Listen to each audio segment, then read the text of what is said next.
Alam niyo ba na habang sinasabi ni Mark Zuckerberg na siya ay tagapagtanggol ng kalayaan sa pagpapahayag, ang kumpanya niyang Meta ay lihim palang nakikipagtulungan sa gobyerno ng China para gumawa ng mga censorship tools? Oo, tama ang narinig mo. Ayon kay Sarah Wynne Williams, dating direktor ng Global Public Policy ng Facebook na ngayon ay Meta, mismong nakita niya kung paano tinulungan ng Meta ang Chinese Communist Party sa pagbura ng mga kritiko nito at sa pag-silent ng mga boses na taliwas sa kanilang pananaw. Mula 2011 hanggang halos 7 taon, nasa loob mismo ng sistema si Williams. At sa panahong iyon, paulit-ulit daw niyang nasaksihan kung paanong binabalewala ng mga executive ng Meta ang seguridad ng Amerika kapalit ng kita at kapangyarihan sa China. Umabot na raw sa $18.3 billion ang negosyo ng Facebook sa China, isang bansa na kilalang mahigpit sa kontrol ng impormasyon. Pero teka, paano nga ba nangyari ito kung sinasabi ng Meta na hindi sila nagpapatakbo ng serbisyo sa China? Pero bago po ang lahat, baka pwedeng palike ang video na ito dahil napakalaking bagay na ito sa aming content creators. Maraming salamat po. Tanong ni Williams kung bakit nila sinabing wala silang operasyon sa China kung meron naman silang serbisyo roon simula pa noong 2014. Mismong mga dokumentong isinumite nila sa SEC ang nagsasabing ang China na ngayon ang pangalawa sa pinakamalaking merkado ng Meta. Isang malaking kasinungalingan na hanggang ngayon ay ayaw nilang aminin. Isa sa pinaka-nakakabahalang bahagi ng kanyang testimonya ay ang pagbibigay umano ng Meta ng access sa data ng mga users, pati mga Amerikano, sa Chinese Communist Party. Hindi lang ito usapin ng privacy. Ito ay usapin ng pambansang seguridad. Ibig sabihin, may posibilidad na ginagamit ng China ang mga datos na ito para sa mga teknolohiyang makakaapekto hindi lang sa mga karaniwang tao, kundi pati sa military at gobyerno ng Amerika. At hindi lang basta teknolohiya. Ang AI model ng Meta na tinatawag na Llama ay sinasabing may malaking naitulong sa pag-unlad ng AI sa China, particular sa larangan ng tinatawag na Deep Sea Technology, isang teknolohiyang maaaring gamitin hindi lang sa komersyo kundi pati sa surveillance at posibleng militar na operasyon. Isipin nyo, habang binabalanse ng US ang kanilang posisyon sa isang tila AI arms race laban sa China, ang isa sa pinakamalaking tech company sa Amerika ay tahimik na tumutulong sa kabilang kampo. At ang mas malala, ginagawa nila ito sa likod ng publiko, ng mga empleyado, ng mga shareholders at mismong Kongreso. Noong hiningi ng China na burahin ng Facebook ang account ng isang kilalang dissident na nakatira sa Amerika, hindi lang nila ito ginawa, kundi nagsinungaling pa sila sa Senado ng matanong ukol dito. Ito na ba talaga ang kalayaan sa internet na ipinangako nila? Alam niyo ba na hindi lang basta AI model ang tinulong ng Meta sa China, kundi may mga hakbang pa silang ginawa para mas mapalalim ang koneksyon nito sa Chinese Communist Party? Ayon kay Sarah Wynne Williams, dating opisyal ng Facebook na ngayon ay Meta, malaking bahagi raw ng pag-unlad ng AI ng China gaya ng teknolohiyang DeepSeek ay dahil sa contribution ng AI model ng Meta na tinatawag na Llama. May sikreto pala ang Meta na plano para makapasok sa market ng China. Tinawag nila itong Project Aldrin. Ito ay isang misyon na hindi pinapaalam sa lahat ng empleyado, kundi para lang sa mga need-to-know staff. Anong klaseng negosyo ang hindi bukas sa sarili niyang mga tao? Ibig sabihin, mula pa lang sa simula, alam nilang may itinatago silang dapat hindi malaman ng publiko. Hindi pa dyan nagtatapos.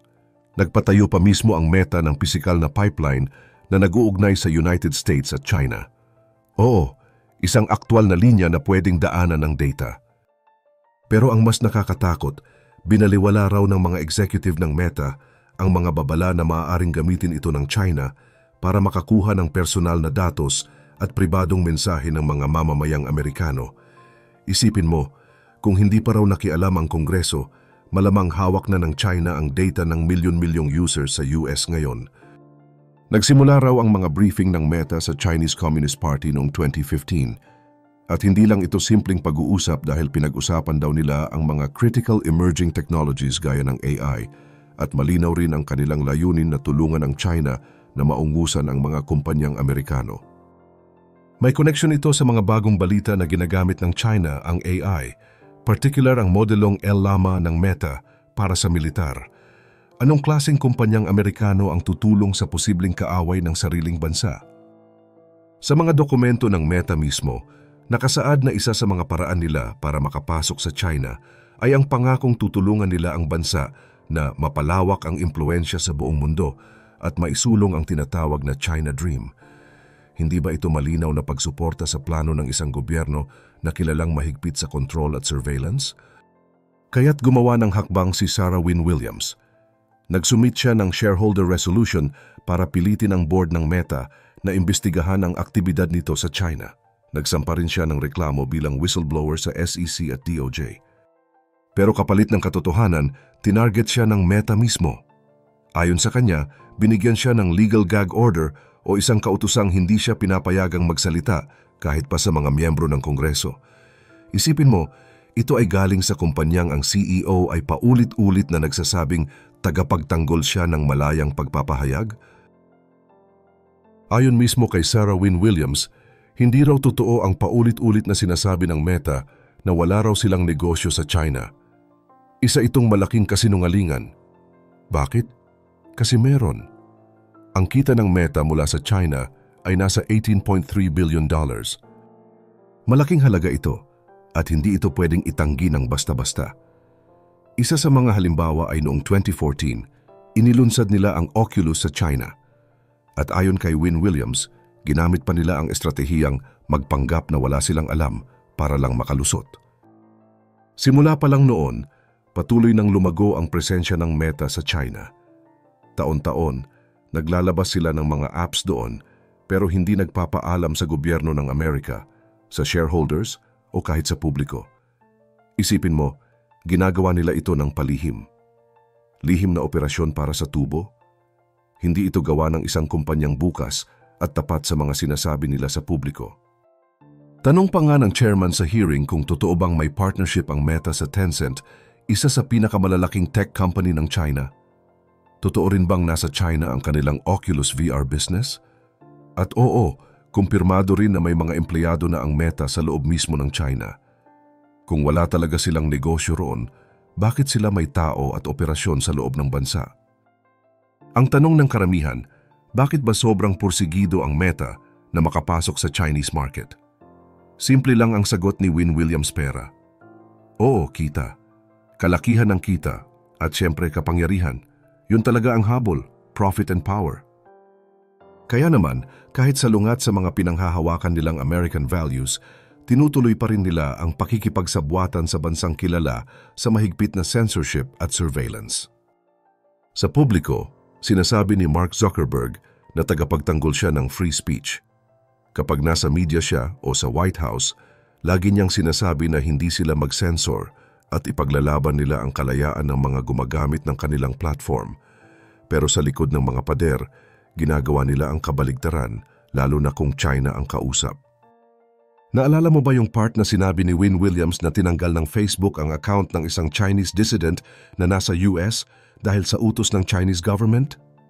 At pagkatapos, nagsinungaling pa sila sa Congress tungkol doon.